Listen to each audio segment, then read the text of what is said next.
Feel the heat of the blue flame of the divine masculine at Camp Manhood, a 3-day retreat for men who are ready to become men. We're going to do it all. We're going to do internal family systems, embodiment work, shadow work, holotropic breath work. It's going to get wild. You're going to scream. You're going to cry. You're going to work on yourself. You're going to do the work. You're going to find out where you're stuck and unstick yourself so you can go stick it to somebody else. You're going to exercise your body, mind, and soul, your breath, the portal. You will return again and again to the breath, your connection with the essential polarity inherent in all things, in, out, in, out. We're going to feel everything, all the feelings, no feeling left unfelt, because feeling is healing, and my, that's appealing. We're going to welcome challenge. Bring it. You're going to make your needs a priority, cultivate a mindset of ridiculous abundance, don't take anything personally, because you're going to be irrationally self-confident and fearlessly, radically honest. Remember, today is a good day to die, or go outside, or talk to somebody.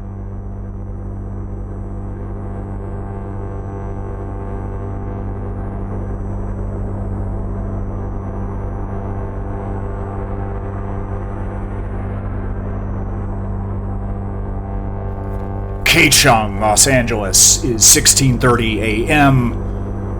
worldwide on the World Wide Web, keichungradio.org. This is Emerson Dameron's Medicated Minutes. Music on tonight's episode comes from Omu Sounds and Visions of the Universe.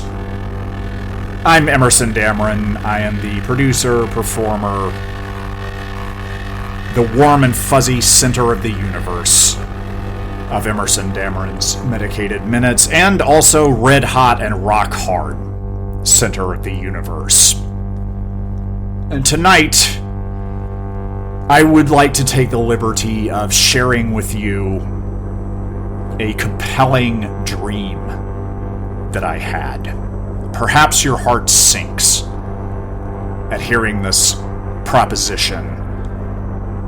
A lot gets lost in translation, typically, when people talk about their dreams, because so much of it is drawn from our own soups of symbolism that some of it's universal, some of it is distinct to us, enough of it is ours and not anyone else's, that a lot gets lost in translation.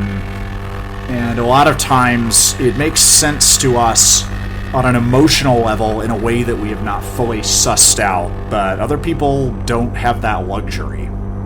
They don't have all of the same material that we do. Nevertheless, I would posit that this dream is not only relevant to the intensive work that I've been doing on myself, but may be of broader general interest. I think it's worth the risk of sharing it.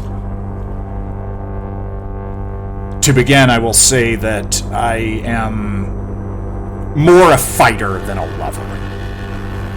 I'm working on making peace with my capacity for violence, and there's a lot of violence in this dream, and I'm okay with that, because it didn't really happen outside of the dream.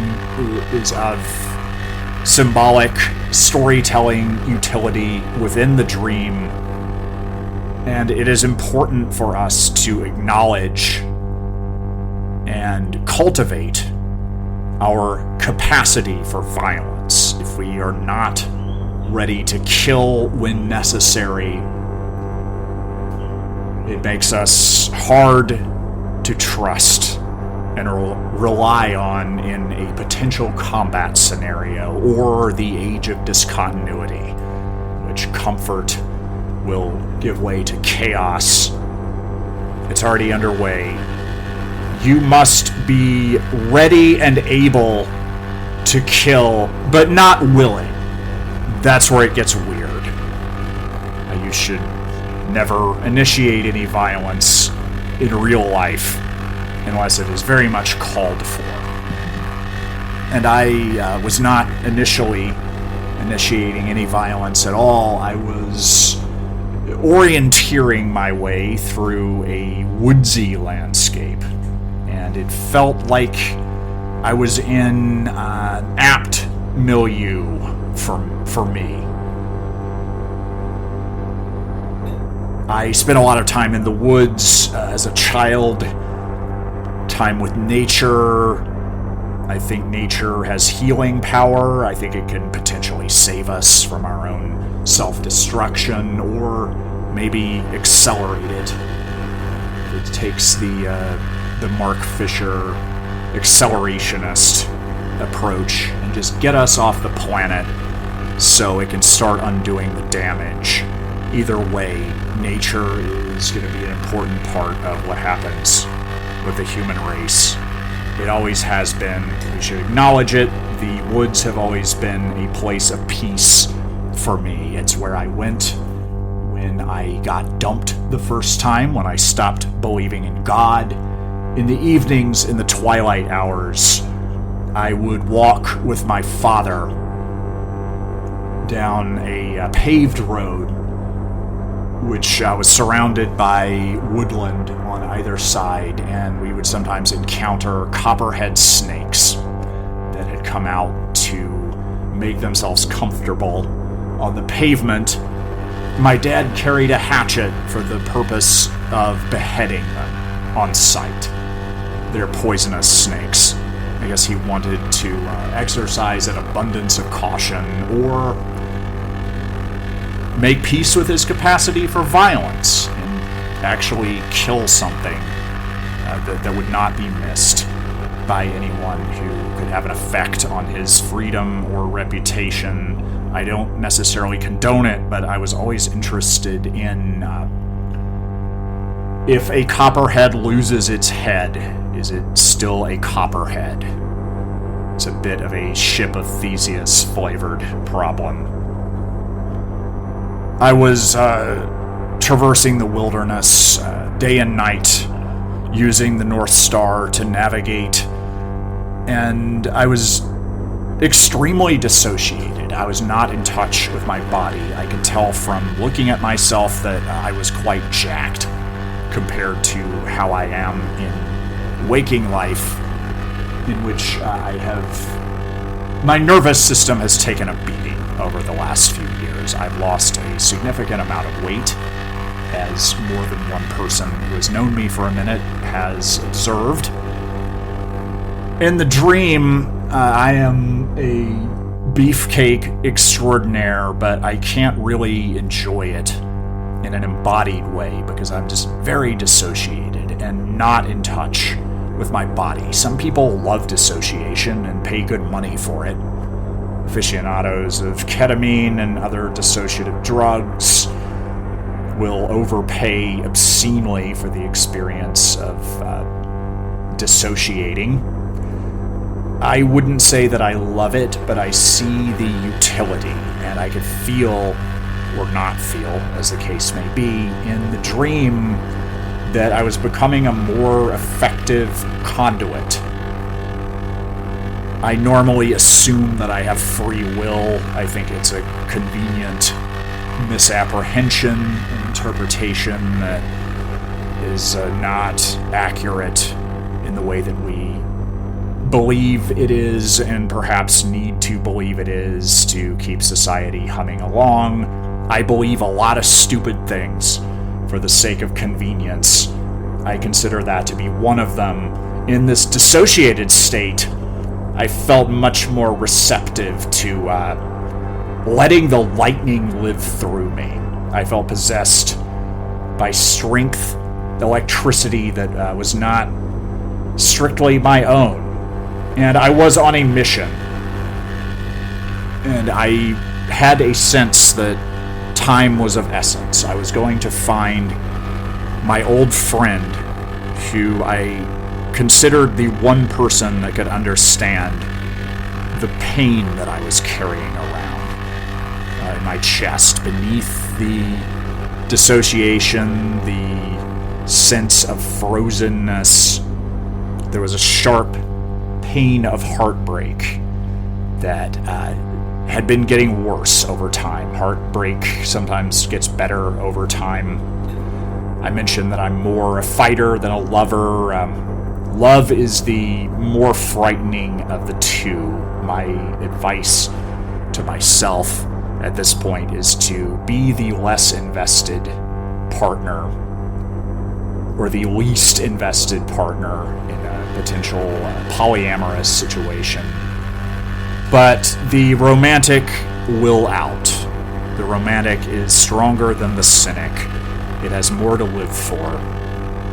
If you try to lock it up with cynicism, its revenge will be bloody and brutal. So my recommendation is try not to invest more than you can afford to lose, and if you need excitement, practice the art of sex transmutation. That's where you take your sex drive, the very force of creation, and turn it toward backgammon or something where people don't get hurt. I was trying to find my friend. I did find his home, which was very hard to get to, or would have been for most people. I was not having any trouble. I was getting out of my own way, letting the lightning guide me, and it was almost as though I wasn't even there, like a force was living through me. And I just kept thinking, today is a good day to die. Or feel my feelings if I need to. But right now I'm not feeling my feelings, and I'm covering a lot of ground. Maybe this is unconscious competence, or the mysterious realm of Paradise City that exists above that. Anyway, I found his home, which is not accessible by vehicle. That would have required fording a large creek, but I made it there on foot, only to find that he had died about 6 months before I got there. So I was right that time was of essence, but I started too late. The one person that I was confident would understand my plight was no longer with us, had left the building, had joined Choir Invisible, as we all will and should be in no hurry to, because we'll all get there. He got there. I was left a bit bereft, but also distanced from my feelings. So I just started exploring the area, foraging, building fires, living by my wits and the abundant resources provided by nature for those of us who can attune. I did not find my friend, but I did make an enemy, a small-town law enforcement official.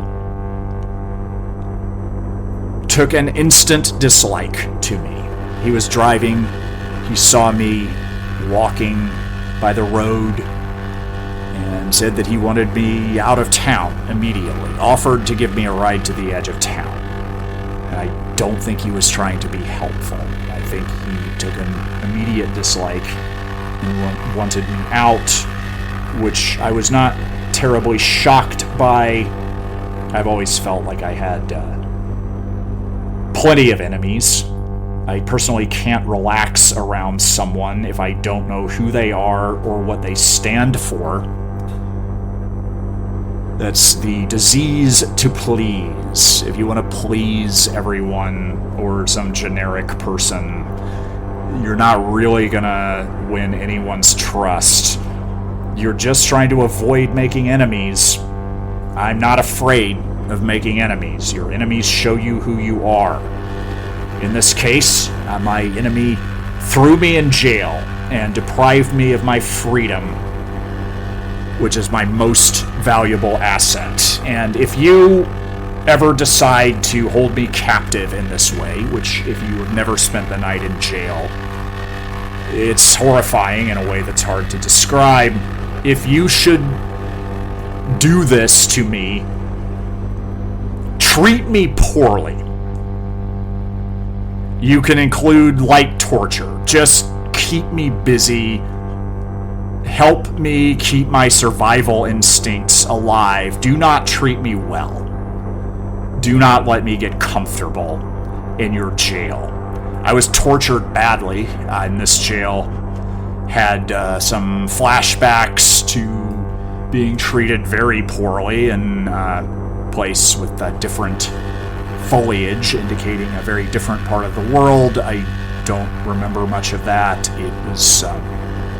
It happened. It affected me, but I was not experiencing things in a direct way. It is hard to describe. It was scary, but not in the way that you typically experience fear. I managed to break out. I made use of the lightning living through me, the broken heart of the warrior, the deep reservoir of pain, and I got out of there without even thinking about it. I muscled my way out. I decked some people.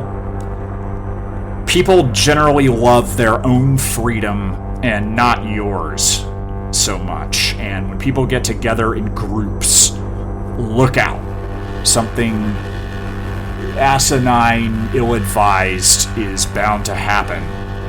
And that's how I ended up at war with this entire town. I headed for the woods. They followed.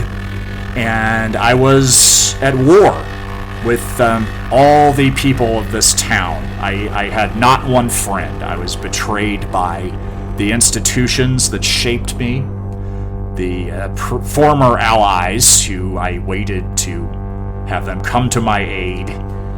I was on my own, and that's exciting in a way. We're all on our own a lot of the time when we're born, when we die, and many times throughout.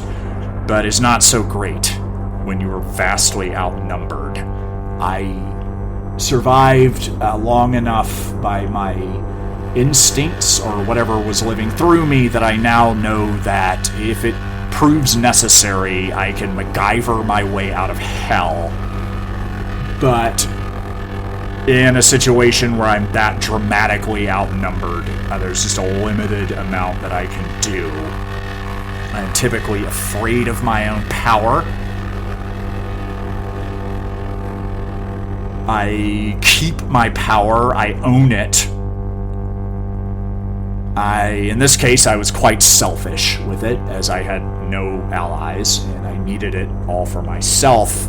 Sometimes I don't know what I'm capable of, especially when there's lightning living through me. I was not able to hold off an entire town for more than a certain amount of time. There were numerous casualties on their side, not on mine. I only had myself.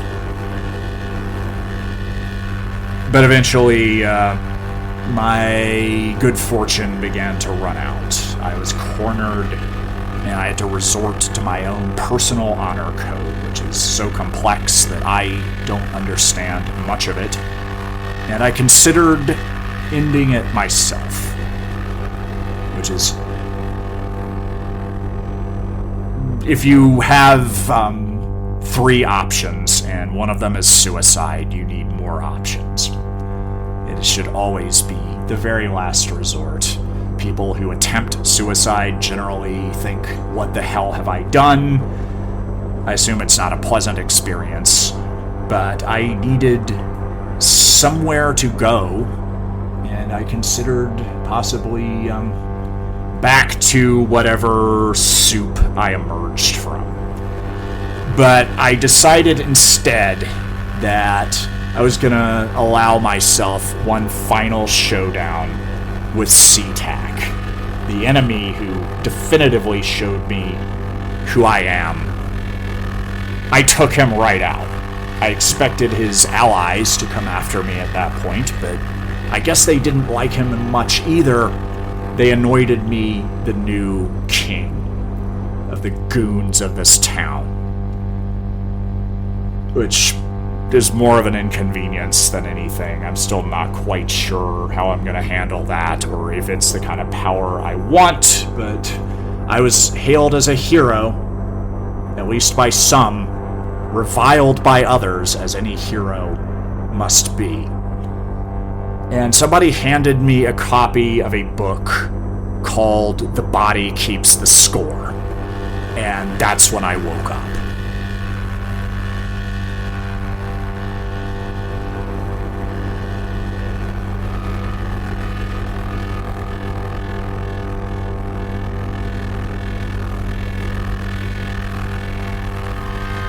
If you knew what people really thought of you, you'd be as disgusted as they are. The better people know you, the less they like you, so walk away before they walk in on you during your elaborate masturbation ritual. People are scum and will hurt you for fun, so make them feel as bad as you do. Remember, it's not what happens to you, it's how you get revenge. Rejection makes us stronger, so if you want to be a hero and a mensch, find someone you like and reject them. Love yourself first, and then tell everyone else to kick rocks. Don't play stupid games with children, and if you do, set the board on fire. That means you win. It's time to grow up and accept reality. Life is hard, so make sure you go it alone, and remember, trust is for suckers. K-Chung is a celebration of the street-level activism, experimental theater, comedy, and performance art, wildly eclectic music, and edge-of-the-world weirdness of the most diverse city on Earth. We're LA's Rebel Radio family, the hub for Southern California conversation and chaos. We do a lot with a little, and we need your help in the form of your hard-earned frog skins. Go to kchungradio.org/donate, give what you can, and be honest.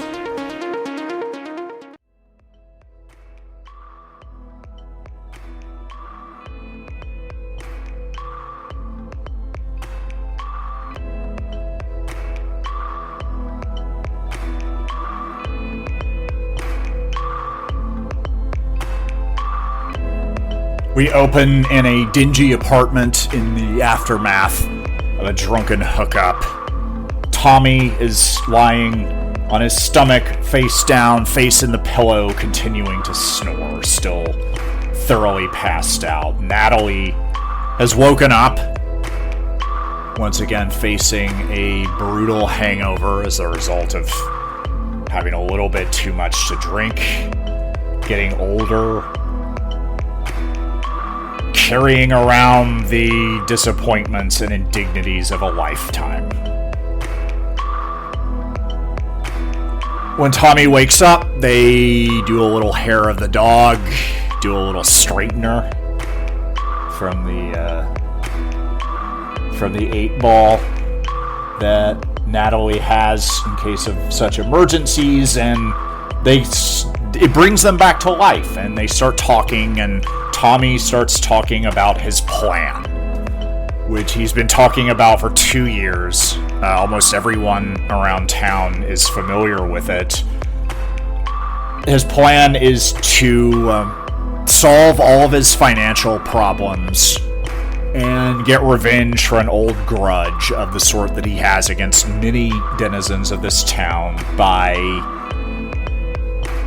robbing a rich local celebrity who everyone knows, who's got plenty of money, very high status in the town, to rob him by first tricking him into a threesome. Tommy's been talking about this for ages. It has not gotten back to the designated mark, although everyone else knows about it because no one sees any reason to tip him off because it's such an inept plan that it's never gonna happen. But Natalie is a bartender by trade, but really she is a painter, a digital glitch artist, and one of the most perceptive people that you could meet or imagine knowing. Excellent listener. Always looking for opportunities despite her deadpan demeanor, which covers up a sometimes violent temper and passionate core, which manifests in intense loyalty to her friends. She's very engaged and curious about whatever's going on, and right now that is Tommy's plan to get rich, which is of interest to Natalie. She wants nothing more than a windfall that would allow her to not work anymore, which he's never enjoyed, and simply make art, which she has always enjoyed. Even the tedium and disappointment of it are meaningful in a spiritual sense, and she listens, and comes to the conclusion that it might work if almost everything about the plan were changed. It might work. With the right team, which would be almost entirely her. It's Tommy's intellectual property, the plan, so obviously he would be part of it, inevitably and perhaps unfortunately, but Natalie knew that the success or failure would be contingent on how she strategized and planned every contingency and pacified Tommy's ego to keep him from screwing it up, and pretty much did the whole thing herself. As a proof of concept, that weekend she effectively seduced the designated Mark, the local celebrity. Found it remarkably easy to do. She just found out which lounge he was hanging out at on Monday night, which, if you didn't know, is when famous people go out because they're not likely to be bothered, less likely to be bothered.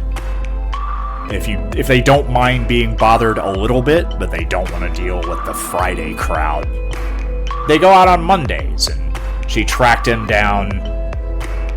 The sparks flew. She knew how to make that happen when she wanted to, and they had good sex for the first time. And a connection was established.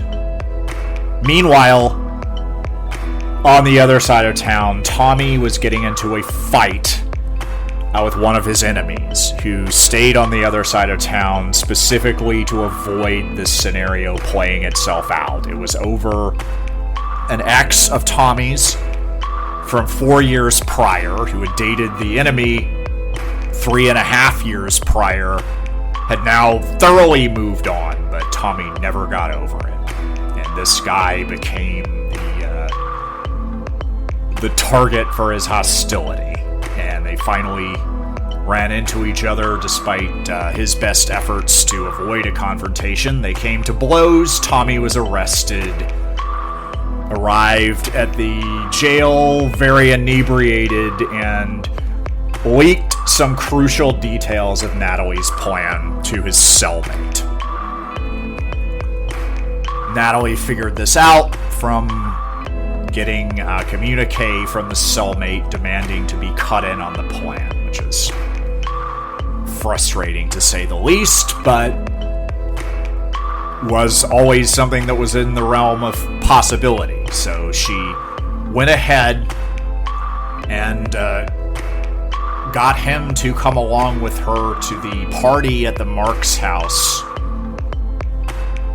2 Friday nights later on a holiday weekend, where they planned to make this 3-way happen. Tommy was going to be part of it, but he was usually too drunk to get it up, and there was no way that was going to happen in a MFM 3-way scenario. Natalie was perceptive enough to see that ahead of time. And so it actually worked out a little bit better, because now she had someone who was a little bit less sensitive. Tommy was a aging hipster and once hot musician who was fading fast, well aware of it, drank to overcompensate, and was at a point in his life where he was slipping on a lot of banana peels. So Natalie actually got a better co-conspirator out of this, but what they didn't anticipate was that before they could initiate the threesome that would compromise the Mark and allow them to drain his assets, the party turned into an orgy. And it was obvious that this was not an unusual occurrence, that many of the parties to which they previously not been privy to, not been invited turned into orgies on a regular basis. That was something that happened in this house. Tommy showed up, and in the chaos and confusion, Tommy and Natalie got into an absolutely massive blowout fight in which they revealed many of their hidden insecurities and engaged in coked out gunplay. And the other partygoers didn't know whether this was real. It looked real, but was it some kind of kinky sex game? That seemed more likely under the circumstances. They wouldn't be here if they didn't belong here, and if they belonged here, you could assume that what they were doing was part of their fetish. And during the blowout, Natalie lost it. She saw her chance at this massive windfall slipping away. She took the Mark hostage, held him in front of the guests, put a gun to his head, said, "Everyone, while it's out, I'm taking all of your stuff. I'm running it." And it turned out that this was the Mark's fetish, which he discovered only after it occurred. It was something he'd wanted forever and did not know about, but now he did. He was highly intrigued on many levels and became immediately enraptured with Natalie for this level of creativity that could bring out previously unseen parts of his own sexual makeup. And he hired her on the spot for some kind of ambiguous creative role that did not involve too much work. They gave her a lot of free time to work on her own projects and brought her a better life and a degree of fulfillment despite some continuing struggles. Maybe just that sense of disappointment and me against the world, and I never quite feel like I belong here. It was just baked into Natalie's bones at that point. She could never totally get comfortable, but it was a better life. It made use of her good qualities, loyalty, the ability to be a highly engaged, perceptive, and creative listener. Even her volatility, which factored heavily into their sexual play, the scenes they would create as collaborators, which also satisfied something she'd always wanted to do, which was have a real creative partnership with somebody on her level. And she doesn't use coke anymore, so that's good. She knows how to channel the anger. She's making art. She still has to work. But much as it isn't all good, neither is it all bad. And it's good on the good days for Natalie. And Tommy is still going around to bars, talking about his new plan, which is similar to the old plan, with a less realistic Mark and details so far-fetched that he could have only come up with them himself in the Rube Goldberg workshop of his booze and coke-addled mind. And in his way, he is also providing entertainment.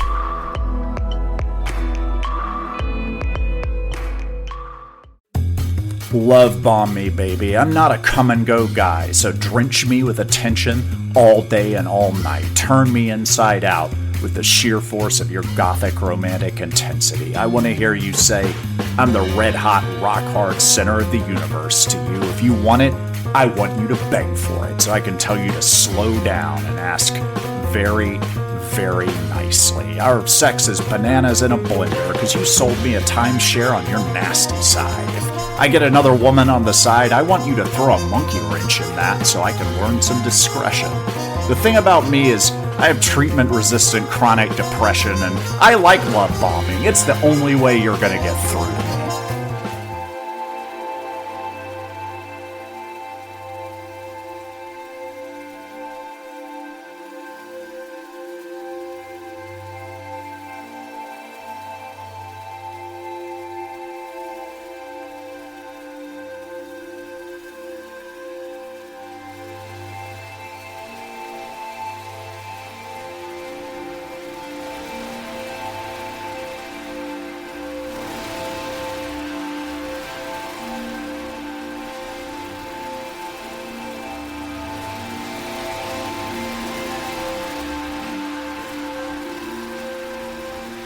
The beach life experiment may have an expiration date. It's been a couple of years and change. I've enjoyed much of the experience. I love the absurdities, the radical relationship with impermanence, the end of the world intensity of the place. The creative inspiration that comes from its proximity to the wrath of Poseidon. All of the various healing modalities and cults to participate in the area. All of that still fascinates me. As some of you don't know, and others know quite well, I've been practicing solo polyamory. I don't have a primary partner, but I have playmates, rotating companions. Nothing is anywhere close to getting serious, and I think maybe I'm just not at the point where I can move on from the last disappointment. I just find a certain sadness, a longing for connection, not knowing quite what I want nor how to get it, has been following me up and down Oceanfront Walk on my daily walks to the pier, back home through the canals. It won't leave me alone. It gets a little bit heavier. It plays off my habitual negative self-talk and starting to get painful to deal with, so I appreciate distractions, especially ones that I don't need to initiate. And one day recently, I was sitting doing my work at the Cow's End when a charming younger woman invited herself to sit down across from me. Normally this would have felt presumptuous, maybe a little bit obnoxious, but there was just something about her presence that I enjoyed quite a bit, and we hit it off immediately in a way that I don't typically hit it off with people right away. We had not similar, but in interesting ways, complementary creative projects on the burner. I told her about some of mine. She told me about the book that she's working on as part of her coaching practice, which rests on the assumption that emotions are dependent on thoughts and can be reverse engineered and elicited through series of practices and exercises. And sitting across from me at the table, she began to demonstrate some of these methods and strategies that she devised through which to elicit and then wave away certain emotional states. The one we practiced with was the state of being in love, where I tend to get stuck, particularly when it is not requited or reciprocal, and that causes a lot of suffering for me, or I cause a lot of suffering for myself out of frustration with that condition. And I'm going to tell you a couple of things that you will need to take on faith for reasons that I will try to elucidate.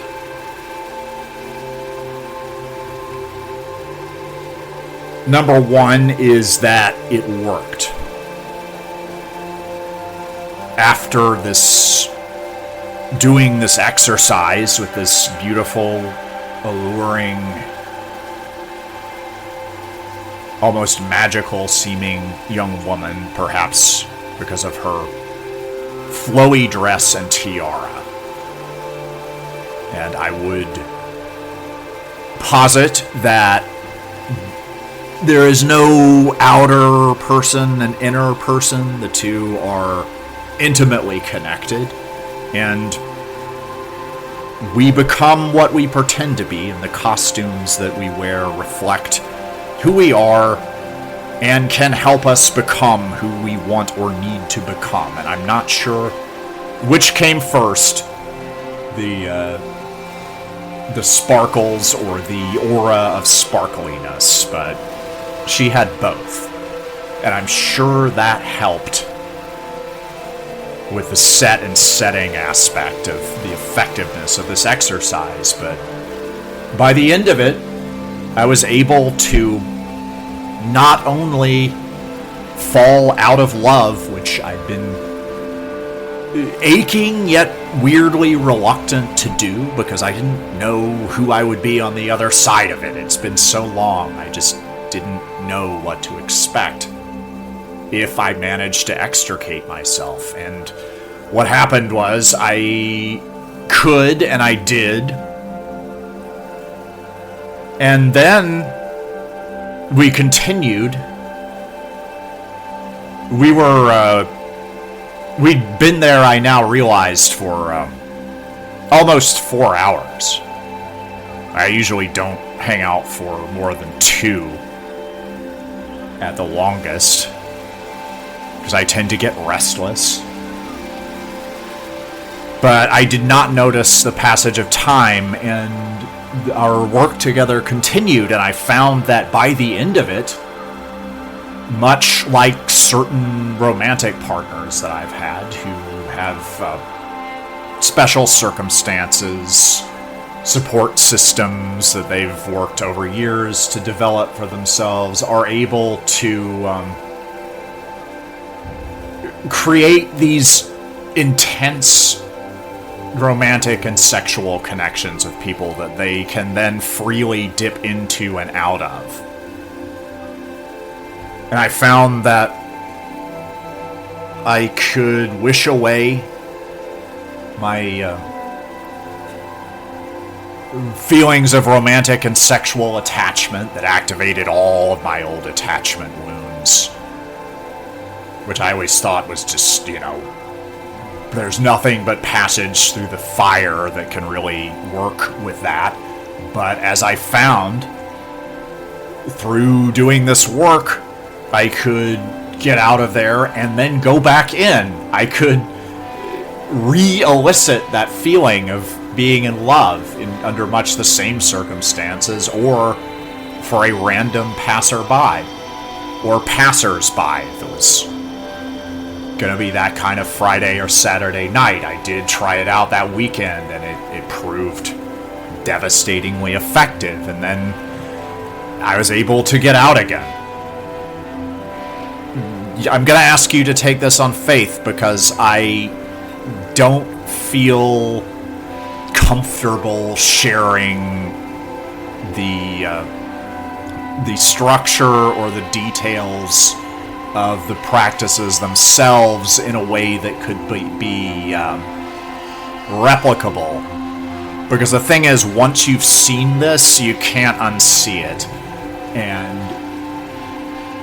there's a sense of responsibility at that point to control how you experience emotions.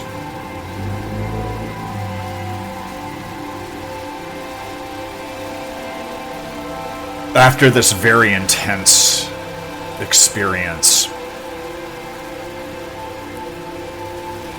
we agreed to spend much more time together. I agreed to punch up the jokes in her book and add my expertise in storytelling structure. And she agreed to continue working with me on the elicitation and later eviction of emotional states as they became desirable, fell out of fashion. The 4 seasons, the 6 realms of life and death, I was now equipped to control my feelings in. And I was mystified, astounded, baffled. I never thought this kind of thing would be possible. I was fascinated by the experience. And we went back to my place and had sex that was absolutely off the chain. Top 5, at least, in the conversation for the most rough and tender and sublime, exuberant expression of human creativity that I've ever participated in. As the next couple of weeks rolled on and our collaboration intensified, I found my fascination with this material was starting to feel like an addiction in some ways. It was taking on the aspects of something beyond an enthusiasm or a new, even fascination. It became a channel for some of my less savory obsessive qualities, which I found myself not as readily able to wish away. And it started to seem like all was not well in Lou's land. She assured me that as we worked through the material over the course of a number of weeks, we would get to the point where addictions and diseases and things that we would normally consider outside of our sphere of control could be manipulated in very much the same way that she showed me to work with my feelings of romantic attraction and attachment and horniness. And to demonstrate, she let me in on other aspects of her life, including things I was not entirely cool with, that were a little bit on the other side of kosher from where I normally want to be. I saw her online marketing operation, some of her underlings. We took my ritual walk around Venice Beach in each other's company, and I saw her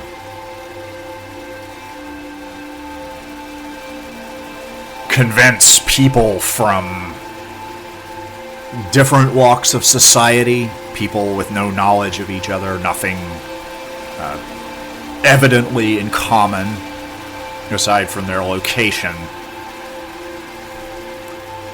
and get them to do her bidding. And her bidding was not always wholesome, but they always felt good about it, because she could make them feel good about it. And if people feel good, and they feel good about doing what you want them to do, well, that's a good thing. What could be wrong with that? And I just wasn't entirely convinced. I started to feel conflicted about this. And my depression and its rumination death spirals that are its most salient characteristic, its hallmark, if you will, returned with a vengeance. I've been able to wish them away with help from these practices, but now it's really flooding back, and I'm trying to get rid of it, and it's not working anymore. And I despair. I really feel like this is the end of the line. But then it occurs to me, what if my depression gives me this occasional immunity to what she's doing? What if that gives me an opportunity to let people know and protect them from what is starting to look like it will inevitably become her full domination of the social landscape of Venice Beach? I know I can't do it alone, and I have a hunch of what might work. One thing about New Age types is they don't really know what to do about depression. They don't have satisfying explanations for human tragedies that can really only be meaningfully understood as chaotic and outside the control of the primary participants, and they cannot stand to be mocked. So I decided to put my depression in partnership with the famous roast comedy of the Oceanfront Walk street performer True Artists. Rapper and roast comedian, well known by anyone who has walked through the area and become the target of his barbs. He has pointed out my nose and the size of it.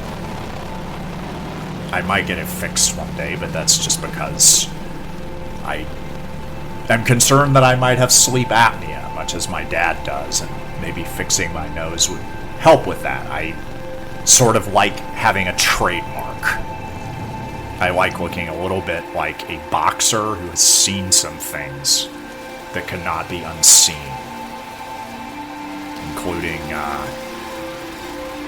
experiencing the sensation of a broken nose, which I'm told is agonizingly painful.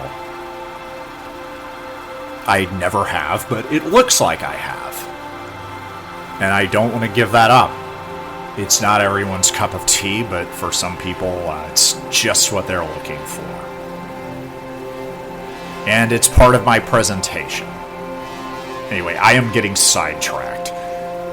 True Artists has a knack for busting on people and finding their weaknesses. And sure enough, we got together and kind of did an intervention. I got him to come to the Cow's End for my working session with Luz, and he just let her have it with both barrels. He'd been working on this for a while. He knew who she was. He was inspired. And he did a vicious roast. And thoroughly scalded. Luz went up in smoke. Maybe she returned to the sunshine that is her namesake.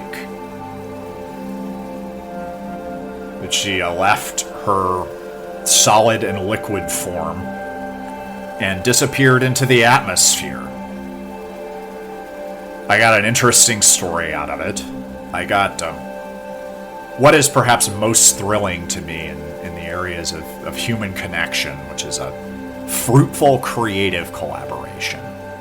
I got one with Luz, and then when that went south, I got one with True Artists.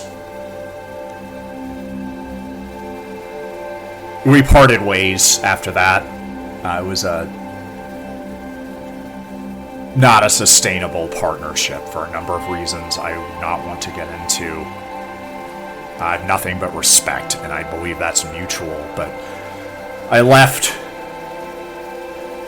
my relationship with Luz much as I arrived. Alone. With a lot of good stories that I keep to myself until the time is right in order to maintain a certain air of enigma that people seem to like, and that also gives me a layer of protection. I would have to admit that my avoidant behavior and perhaps my depression itself serves as a prophylactic against intimacy.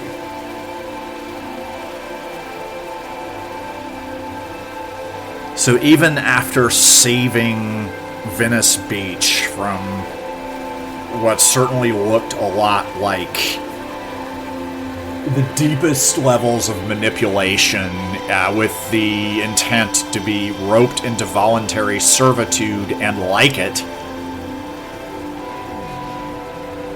I was still very much alone. I did have a couple of hookups as a result of my brief local hero status. None of them were on the same planet as the sex that I had with Luz. And it may take me yet more time to get that out of my system. And I live with this sense of alienation. It hurts. We all have itches that we can't scratch ourselves, but part of me kind of likes it. There's valuable information there. We can always ask ourselves, first of all, if you follow the money, who benefits from this? That was obvious in this situation. What was less so was, what can I learn from this? And what's funny about this? And if you heard some of those roast jokes, that would answer that question. But much like the self-improvement techniques that I learned from Luz, these jokes are just too dangerous to put in circulation in this way. So, once again, you're gonna have to take my word for it and let your filthy imagination fill in some of the gaps.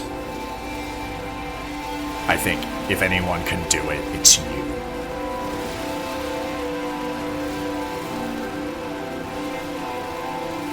This has been Emerson Dameron's Medicated Minutes. K-Chung Los Angeles makes it all possible. KChungRadio.org.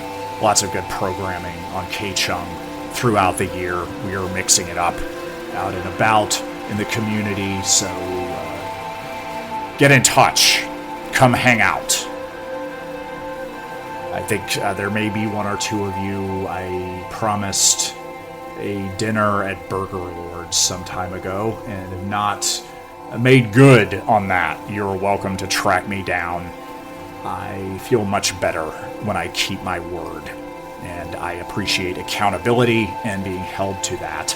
My name's Emerson Dameron. I am the producer and the man behind the dream here at Emerson Dameron's Medicated Minutes. Medicated-Minutes is the website. Tonight's music was provided by Omu Sounds and Visions of the Universe. Levity saves lives, if only temporarily. We must be ready and able to kill, but not willing. See you next time. Perhaps. Today is a good day to die, or feel my feelings, or ask someone out. Whatever comes first.